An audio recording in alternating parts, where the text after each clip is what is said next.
নমস্কার শ্রোতা বন্ধুরা, কবিতা পাঠের সময় এখন। আমরা কবি শক্তি চট্টোপাধ্যায়ের কবিতা নিয়ে পড়াশোনার মধ্যে আছি। আমি আমার এই কবিতা পড়া, গল্প পড়া, আত্মজীবনী বা সাহিত্যকেন্দ্রিক কোনো গদ্য, উপন্যাস এই সমস্ত পড়বার সময় আমি বিভিন্ন রকমের অজুহাত দেখিয়ে থাকি আপনাদের। আপনারা যারা আমার এই পড়া অল্প স্বল্প শোনেন তারা জানেন যে আমি অনেক রকমের অজুহাত দেখিয়ে থাকি। যেমন আমার কণ্ঠস্বর ভালো নয়, আমার দৃষ্টি ঝাপসা, আমার উচ্চারণ পরিশীলিত নয়, সঠিক নয়, এসব অজুহাত দেখিয়ে থাকি। এছাড়া আরও অনেক অজুহাত থাকে, যেমন আমি যেখানে পড়াশোনা করি সেই পরিবেশটা অনুকূল নয়, চারধারে বিভিন্ন রকমের শব্দ, বাধা, বিঘ্ন সবসময় আমাকে উদ্বিগ্ন করে রাখে, আর সেই উদ্বিগ্নতাজনিত কারণে আমার পড়ার সময় আরও বেশি করে ভুল হয়ে যায়। আরেকটি কারণ আছে, সেটা হচ্ছে সময়ের সংক্ষিপ্ততা। অল্প সময়ের মধ্যেই আমাকে বইয়ের পাতা খুলতে হবে, পড়তে হবে এবং ভিডিও করে ফেলতে হবে। আমি সারাদিন ধরে গল্পটা পড়ে বারবার পড়ে পড়ে নিজেকে তৈরি করব, বা কবিতাগুলো বারবার পড়ে পড়ে নিজেকে তৈরি করব। তারপর ধীরে সুস্থে একটু একটু করে এটাকে ভিডিও করব, কেটে দেবো, আবার ভিডিও করব, আবার খানিকটা অংশ কেটে দেবো, আবার ভিডিও করব, আবার খানিকটা অংশ কেটে দেবো, দিয়ে এটাকে এডিট করে একটা সংশোধিত শ্রুতিমধুর বা বিঘ্নহীন, বাধা বিঘ্নহীন একটা ভিডিও আপনাদেরকে দেবো। যেমন এই যে আমি গলা ঝেড়ে নিলাম, এই গলা ঝাড়াটা কাট করে বাদ দিয়ে দেওয়া, কিন্তু সেইগুলো করার মতো অত প্রচুর পরিমাণের সময় আমার কাছে নেই। তা আমি কী রাজকাজখানা করি যে আমার কাছে অত সময় নেই?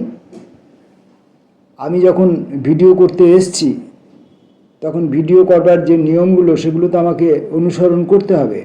আমাকে আমার উচ্চারণ সঠিক করবার চেষ্টা করতে হবে। কণ্ঠস্বরও আমি শুনেছি বা জেনেছি, কণ্ঠস্বরও অনুশীলনের মাধ্যমে, জিভের ব্যায়ামের মাধ্যমে কণ্ঠস্বরকেও, বাকযন্ত্রের ব্যায়ামের মাধ্যমে কণ্ঠস্বরকেও খানিকটা সংশোধন করা যায় বলে আমি শুনেছি। তো সেগুলো আমি যদি না করি তাহলে আমি এই কাজটা করতে এলাম কেন? এই উত্তরও আমি দিয়েছি বারবার। এই উত্তরটা হচ্ছে যে আমি বুড়ো বয়সে পড়াশোনা করতে এসেছি। পড়াশোনার যখন বয়স ছিল তখন আমি পড়াশোনা করিনি। তখন আমি ফাঁকি মেরেছি, আড্ডা মেরেছি, লোককে ফালতু জ্ঞান দিয়েছি।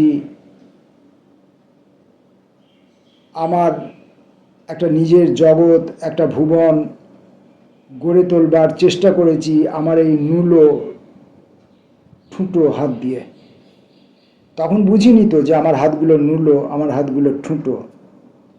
আমার পা ছোট, আমি বেশি দূর পদক্ষেপ ফেলতে পারবো না, এটা তখন বুঝিনি। এখন বুঝছি তো, এখন বুঝছি আমার হাতগুলো ছোট, আমার পাগুলো ছোট, আমার বুকে শ্বাস গ্রহণ করার ক্ষমতা কম, আমার মস্তিষ্ক আমাকে খুব বেশি কিছু ধারণ করার অনুমতি দেবে না বা দেয় না, এটা এখন বুঝছি।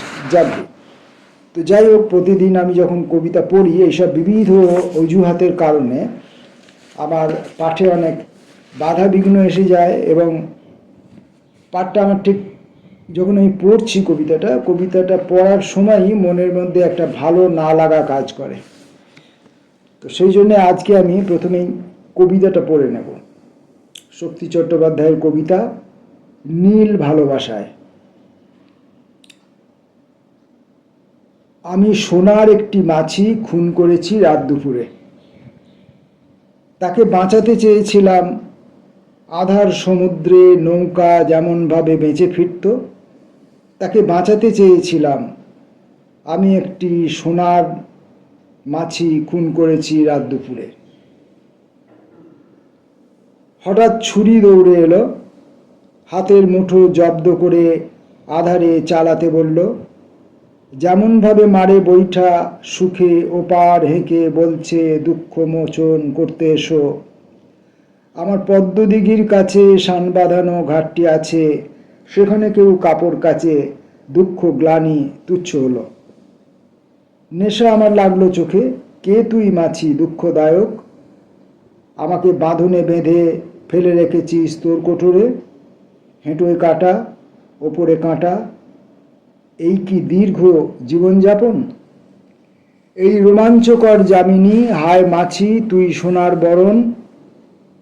খুন করেছি হঠাৎ আমি বাঁচব বলে একা একাই, দূর সমুদ্রে পাড়ি দেবই, পাহাড় চূড়োয় থাকবো বসে, চিরটাকাল চলব ছুটে, পিছনে নেই পশ্চাতে নেই, তদন্তে ক্রূর পায়ের শব্দ।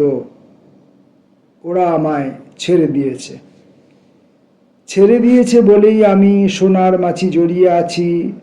দীর্ঘতম জীবন এবার তোমার সঙ্গে ভোগ করেছি। এই রোমাঞ্চকর যামিনী, সোনায় কোনো গ্লানি লাগে না। খুন করে নীল ভালোবাসায় চমকপ্রদ জড়িয়ে গেলাম।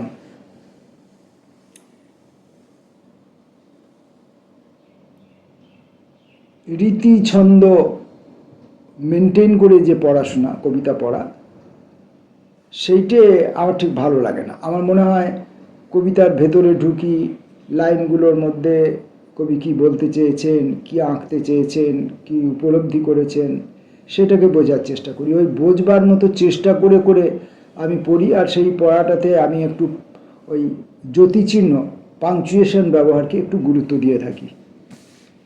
যেতে যেতে যেতে যেতে একবার পিছন ফিরে তাকাই, আর তখনই চাবুক, আকাশে চির, ক্ষেত ফাটা হা হা রেখা, তার কাছে ছেলে মানুষ। যেতে যেতে একবার পিছন ফিরে তাকাই, আর তখনই চাবুক, আকাশে চির, ক্ষেত ফাটা হা হা রেখা, তার কাছে ছেলে মানুষ। ঠাট্টা বটকেরা নয় হে, ঠাট্টা বটকেরা নয় হে, যাবেই যদি ঘন ঘন, পিছন ফিরে তাকানো কেন? সব দিকেই যাওয়া চলে, অন্তত যেদিকে গাঁ গেরাম গেরস্থালি, পানাপুকুর, শ্যাওলাদাম, হরিণ মারির চর, সব দিকেই যাওয়া চলে। শুধু যেতে যেতে পিছন ফিরে তাকানো যাবে না। তাকালেই চাবুক, আকাশে চির, ক্ষেত পাটা হাহা রেখা, তার কাছে ছেলে মানুষ। ঠাট্টা বটকেরা নয় হে, যাবেই যদি ঘন ঘন, পিছন ফিরে তাকানো কেন? যাত্রী তুমি, পথে বিপথে সবেতেই তোমার টান থাকবে, এই তো চাই। বিচার বিশ্লেষণ তোমার নয়, তোমার নয় কুটকচাল টানাপোড়েন সর্বজনীন মৌতাত। রাধেশ্যাম যাত্রী তুমি, পথে বিপথে সবেতেই তোমার টান থাকবে, এই তো চাই। যেতে যেতে একবার পিছন ফিরে তাকাই, আর তখনই চাবুক, তখনই ছেড়ে যাওয়া সব। আগুন লাগলে পোশাক যেভাবে ছাড়ে, তেমনভাবে ছেড়ে যাওয়া সব। হয়তো তুমি কোনোদিন আর ফিরে আসবে না, শুধু যাওয়া। যাত্রী তুমি, পথে বিপথে সবেতেই তোমার টান থাকবে, এই তো চাই। বিচার বিশ্লেষণ তোমার নয়, তোমার নয় কুটকচাল টানাপোড়েন সর্বজনীন মৌতাক। রাধেশ্যাম যাত্রী তুমি, পথে বিপথে সবেতেই তোমার টান থাকবে, এই তো চাই। পাখি, আমার একলা পাখি। হলুদ পর্দা ছিঁড়ে ফেলতে এক মুহূর্ত সময় লাগবে, তারপরে লুট। প্রভুর পায়ের কাছেই কি বাতাসা পড়ছে? মালসা ভোগের সময় মানায় অন্ধ হাতে ধুলোর মুঠি। জীব হলুদ, বাসনার কাঠি, তাতেই খাঁচা তৈরি হতো। পাখি আমার একলা পাখি, একলা ফ্যাকলা দুজন পাখি। সাধু ফলের চতুর্দিকে জালের তৈরি শক্ত বেড়ায়, বাদুর তুমি একলা পড়ো, আমি দাঁতেই কাটছি সুতো, ডুববো সমুদ্র লেগুনে, নীল জলে লুটোচ্ছে মোহ। আধ ভেজা ফুল সায়ার মতন, সেই সায়াতে জড়িয়ে আছি, জল জেলি লোভ রক্ত আমার। পাখি আমার একলা পাখি, একলা ফেকলা দুজন পাখি। বাবার হাতে তৈরি আমি, এক মুহূর্তে ভাঙব পিঠের উল্টে রাখা সাধের সিন্দুক। মোর মেজে পড়বে ঝরে, নীল জলে লাল পাথরকুচি আষ্টে পৃষ্ঠে আলী বাবার। আমি একটি সোনার মাছি মারিয়ে ফেলবো রাত দুপুরে। সাধু ফলের চতুর্দিকে জালের তৈরি শক্ত বেড়ায়। বাদুর তুমি একলা পড়ো, আমি সিন্ধুকে সাঁতার কাটছি। পাখি আমার একলা পাখি, একলা ফেকলা দুজন পাখি। লাগছে ভালো, সারা জীবন খাঁচার মধ্যে বাসনা কাঠি ঘিরে রেখেছে ন্যাংটো শরীর। এদেশে কাপাস ফলে না, খাদ্য জলের নেই ব্যবসায়, তাই থুতু পেচ্ছাপের ভক্ত। সব শরীরটা টুকরে খেয়েও দুজোড়া ঠোঁট বাঁচিয়ে রাখা নোংরা পাখি, নোংরা পাখি, নোংরা ঠোংরা দুজন পাখি। শক্তি চট্টোপাধ্যায়ের কবিতা পড়ছি আমরা। তোমার হাত। তোমার হাত যে ধরেই ছিলাম তাই পারিনি জানতে, এই দেশে বসতি করে শান্তি শান্তি শান্তি। তোমার হাত যে ধরেই ছিলাম তাই পারিনি জানতে, সফলতার দীর্ঘ সিঁড়ি, তার নিচে ভুল ভ্রান্তি। কিছুই জানতে পারিনি আজ, কাল যা কিছু আনতে, তার মাঝে কি থাকতো মিশে সেই আমাদের ক্লান্তির, দুজন দুহাত জড়িয়ে থাকা সেই আমাদের শান্তি। তোমার হাত যে ধরেই ছিলাম তাই পারিনি জানতে। বেশ কিছুদিন সময় ছিল দুঃসময় ভাঙতে গড়তে কিছু গরম পেটন, তার নামই তো কান্তি। এসেই নিশ্চেতনের দেশের শুরু না সংক্রান্তি। তোমার হাত যে ধরেছিলাম তাই পারিনি জানতে। এই বিদেশে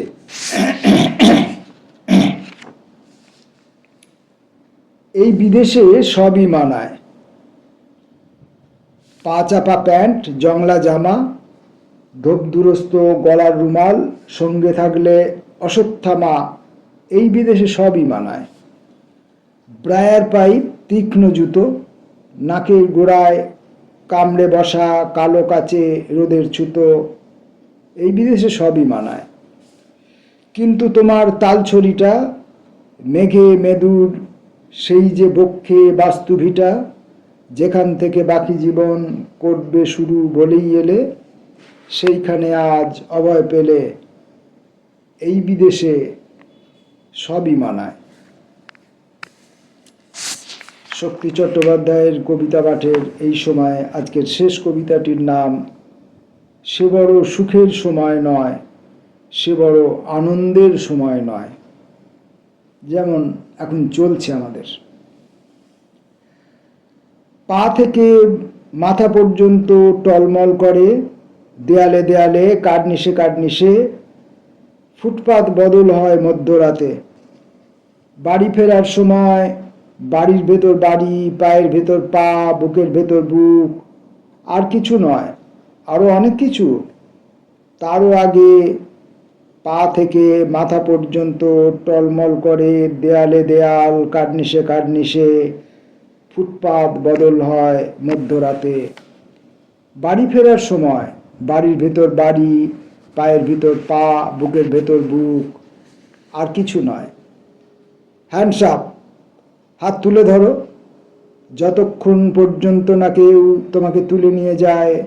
কালো গাড়ির ভিতরে আবার কালো গাড়ি, তার ভিতরে আবার কালো গাড়ি, সারবন্দি জানলা দরজা, গোরস্থান, ওলট পালট কঙ্কাল, কঙ্কালের ভেতরে সাদা ঘুণ, ঘুণের ভেতরে জীবন, জীবনের ভেতরে মৃত্যু। সুতরাং মৃত্যুর ভেতরে মৃত্যু, আর কিছু নয়। হ্যান্ডস আপ, হাত তুলে ধরো, যতক্ষণ না পর্যন্ত কেউ তোমাকে তুলে নিয়ে যায়, তুলে ছুঁড়ে ফেলে গাড়ির বাইরে। কিন্তু অন্য গাড়ির ভিতরে, যেখানে সব সময় কেউ অপেক্ষা করে থাকে, পলেস্তারা মুঠো করে বটচারার মতন কেউ না কেউ, যাকে তুমি চেনো না, অপেক্ষা করে থাকে পাতার আড়ালে শক্ত কুঁড়ির মতন। মাকড়সার সোনালি ফাঁস হাতে মালা তোমাকে পরিয়ে দেবে তোমার বিবাহ মধ্যরাতে, যখন ফুটপাত বদল হয়, পা থেকে মাথা পর্যন্ত টলমল করে দেয়ালে দেয়াল, কার্নিশে কার্নিশ। মনে করো গাড়ি রেখে স্টেশনে দৌড়ুচ্ছে নিবন্ত ডুমের পাশে তারার আলো। মনে করো জুতো হাঁটছে, পা রয়েছে স্থির, আকাশ পাতাল এতল বেতল। মনে করো গাড়ি রেখে স্টেশন দৌড়ুচ্ছে, গাড়ি রেখে স্টেশন দৌড়ুচ্ছে নিবন্ত ডুমের পাশে তারার আলো।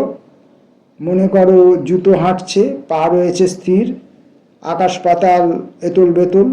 মনে করো শিশুর কাঁধে মরার পালকি ছুটেছে নিমতলা পরপারে, বুড়োদের লম্বালম্বি বাসর ঘড়ি নাচ, বুড়োদের লম্বালম্বি বাসর ঘড়ি নাচ।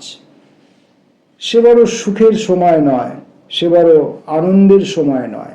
তখনই পা থেকে মাথা পর্যন্ত টলমল করে দেয়ালে দেয়াল, কার্নিশে কার্নিশ, ফুটপাত বদল হয় মধ্যরাতে। বাড়ি ফেরার সময় বাড়ির ভেতর বাড়ি, পায়ের ভিতর পা, বুকের ভেতর বুক, আর কিছু নয়।